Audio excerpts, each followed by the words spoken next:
Another revenge flick, but this time, it's not Neeson, it's not Washington, it's not even Bronson, it's the one, Keanu Reeves. But could Keanu rewrite the matrix of this subgenre of action flick? Well, let me tell you the basic plot of John Wick. A spoiled brat runs into our hero and falls in love with his ride. He offers our hero any price to have it, and our hero declines, only later to be emotionally and physically broken and have the villain take it by force. That's right, it's the plot to Pee-wee's Big Adventure.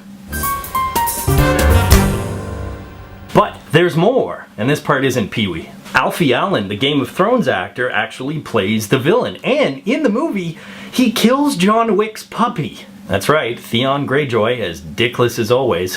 When I was watching this movie and the revenge subplot really gets rolling, I had to actually stop myself and think, wait, this is all over a dog? He's killing dozens of Russian mobsters over a dog.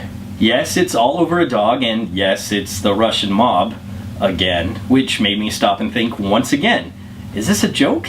There are those who have seen the film who seem to think so. I thought at one point perhaps this is self-satirical. Maybe the filmmakers are basically saying, it doesn't matter why our hero needs revenge because you're going to come and see this movie anyways. And in a lot of ways, they're right. But calling it self-satirical, I think, is giving it way too much credit. But for every moment where the film seems to be self-aware and not take itself too seriously, it has just as many moments where it does take itself too seriously.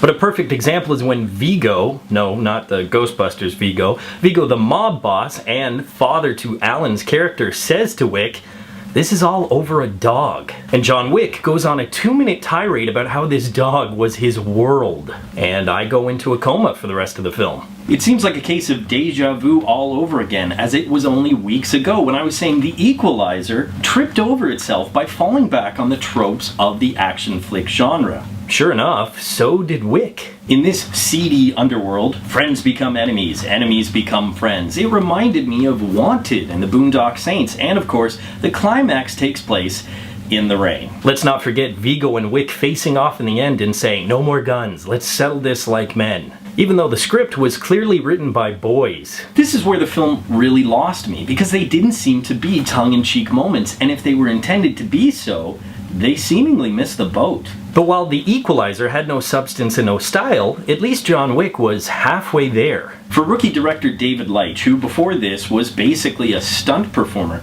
to create an action film that is in a lot of ways slick and witty, I have to give him some credit. But not that much. His background as a stunt performer really paid off when it came to Wick's action scenes and the gunfights specifically, as Wick's fights were some of the smoothest and most polished gunfights I've ever seen.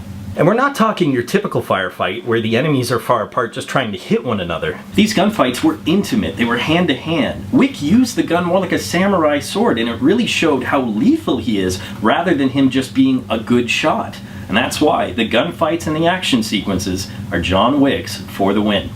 And let's face it, this is why you go to see these films. But when it comes to these films, it's not too much to ask for a semblance of plot, a tiny bit of substance, or at the very least, you have to be clear on what kind of movie you're trying to make. The Taken films? Yeah, there's no plot, but at least they never pretend there's going to be. But John Wick couldn't really pick a direction, and seemingly wanted to be other films. Part of that comes from the casting. Ian McShane has been in countless British gangster flicks. I told you it reminded me of Boondock Saints, and what do you know? Willem Dafoe. I told you it reminded me of Wanted, and what do you know? Lance Reddick, who I loved in Fringe, represents this unspoken underworld of hitmen. It even had failed Wonder Woman, Adrienne Palicki. It's funny how she never made it in DC, but now is in Agents of S.H.I.E.L.D. I guess Marvel and DC did in exchange for Affleck. John Wick is a film bordering on originality, which of course I praise in any other film, but ultimately at times it just falls back on the same formula you've seen a million times before. Because of that, it lessened my enjoyment. Now if others tell me that they love this film, I could easily see their side of the story, but for me, it's a burn it.